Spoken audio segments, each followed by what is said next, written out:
ever wonder why some people seem to effortlessly connect with others while the rest of us are left scratching our heads trying to understand what went wrong? I used to feel like that, lost in conversations, always second-guessing people's motives, and sometimes even being manipulated without realizing it. But then I dived into the worlds of dark psychology and emotional intelligence. I spent weeks reading books, poring over articles, and piecing together the secrets most people never learned. And today, I'm sharing the 11 most powerful insights I've discovered. Insights that can help you not only understand others on a deeper level, but also protect yourself from being manipulated. Let's dive in, because I promise you, by the end of this video, you'll see the world through an entirely new lens. Number 1, the power of emotional mirrors. Have you ever smiled at someone and noticed they instinctively smile back? This isn't just politeness, it's a psychological mechanism known as mirroring, where people subconsciously reflect the emotions and behaviors of those around them. This natural response is a key element of emotional intelligence and a powerful tool in connecting with others. Mirroring goes beyond surface-level expressions. It involves aligning with someone's emotional state, whether it's happiness, excitement, anxiety, or even sadness. When someone feels that you're genuinely in tune with their emotions, it fosters trust and a deep sense of connection. For example, I once had a friend who was going through a particularly difficult time. Instead of jumping in with advice or trying to cheer her up right away, I carefully mirrored her tone, pace of speaking, and body language. I matched the calm but heavy energy she was expressing, which signaled to her that I truly understood and respected her feelings. Because of this, she felt safe enough to share what was on her mind and opened up about things she had never spoken about before. Mirroring doesn't mean simply copying someone, it's about showing empathy and creating an emotional bridge. It tells the other person, I see you and I understand. This technique, when used with genuine care, can transform the way you connect with others. Number 2, spotting microexpressions. Have you ever had a feeling that someone wasn't being entirely honest, even though they were smiling and acting polite? That instinct might have come from noticing microexpressions. Brief, involuntary facial expression reveal a person's true feelings. These flashes of emotion last for less than a second, but they are incredibly revealing if you learn to spot them. For example, I once attended a job interview where everything seemed to be going well. However, when I mentioned a specific role I had held in the past, the interviewer's smile faltered ever so slightly. There was a quick tightening of their lips and a slight frown before they regained their composure. These micro-expressions told me that something about my comment had raised a concern. Recognizing this, I shifted the conversation to highlight my accomplishments in that role, addressing any doubts they might have had. By the end of the interview, the interviewer's demeanor had shifted, and I could tell I had regained their confidence. Spotting micro-expressions requires practice, but it's a skill worth developing. Start by observing the subtle shifts in people's facial expressions during conversations. These small cues can give you a window into their true thoughts and emotions, helping you navigate interactions more effectively. Number 3, the rule of reciprocity. Imagine a scenario where someone unexpectedly brings you a gift or does you a small favor. How does it make you feel? Most people feel an innate desire to return the gesture. This is the psychological principle of reciprocity, a deeply ingrained social rule that compels us to repay kindness. While this can foster goodwill and cooperation, it can also be used as a subtle form of manipulation. For instance, think about the times you've been handed a free sample at a store, or received a small token of appreciation from someone. Did you feel a subtle pressure to buy the product or return the favor?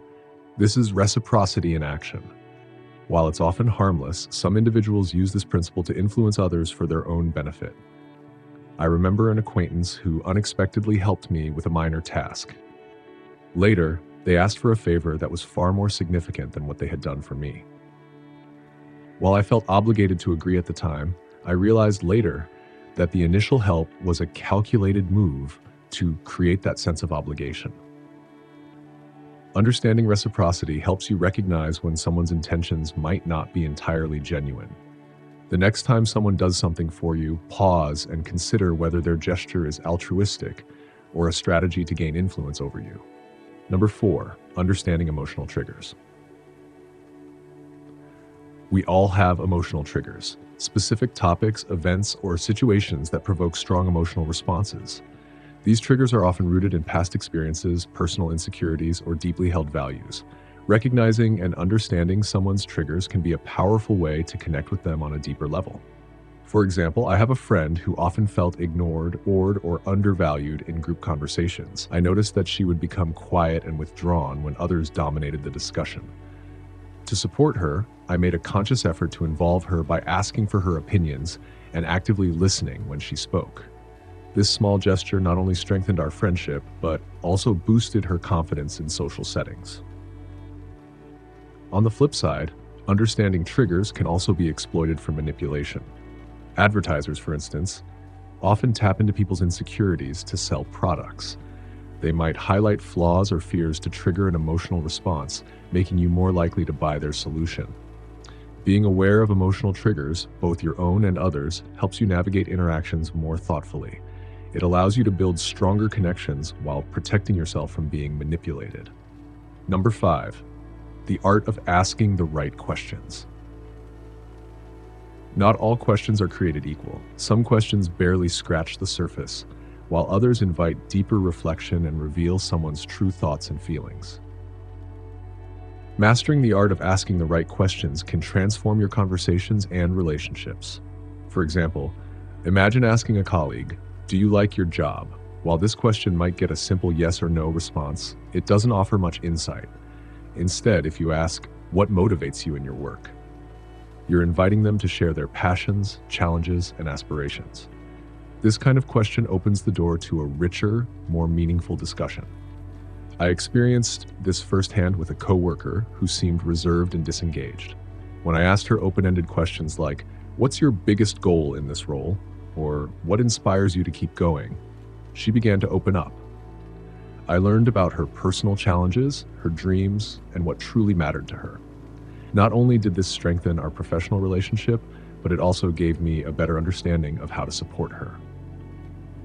The key to asking impactful questions is to be genuinely curious. Avoid questions that can be answered with a single word, and instead focus on those that encourage storytelling and self-reflection. This approach builds trust and allows you to uncover insights that might otherwise remain hidden. Number 6, the silent advantage. Silence is often underestimated, but it can be one of the most powerful tools in communication. When a conversation grows tense or emotionally charged, our instinct is often to fill the void with words. However, strategic silence can create space for the other person to speak, often revealing thoughts and feelings they might otherwise withhold. For instance, during a heated discussion with a coworker, I consciously chose to stay silent instead of defending myself or arguing. The silence was uncomfortable at first, but it created a psychological gap that my coworker felt compelled to fill. In their need to explain themselves, they began to reveal the root of their frustrations and concerns, things I hadn't been aware of. This not only diffused the tension, but also gave me valuable insights into their perspective. Silence works because it shifts the dynamic of control. When you resist the urge to speak, you allow the other person to take the lead, often exposing their vulnerabilities or true intentions. Mastering this skill can make you a better negotiator, listener, and problem solver. Number 7, building trust with vulnerability. It's often said that vulnerability is a strength, not a weakness. When we share our struggles and emotions with someone, it creates a space for genuine connection and mutual understanding. People feel more comfortable opening up when they see that you're willing to do the same. I once confided in a friend about feeling overwhelmed by work and personal responsibilities. To my surprise, she immediately opened up about her own struggles, admitting she had been dealing with similar challenges but hadn't felt comfortable sharing them with anyone. That conversation deepened our bond and made us both feel less isolated in our experiences. Being vulnerable doesn't mean oversharing or revealing your deepest secrets to everyone. It's about showing authenticity and humanity, especially in moments where it can foster trust. When used appropriately, Vulnerability can strengthen relationships and build bridges between people. Number 8, spotting manipulative compliments. Not all compliments come from a place of sincerity.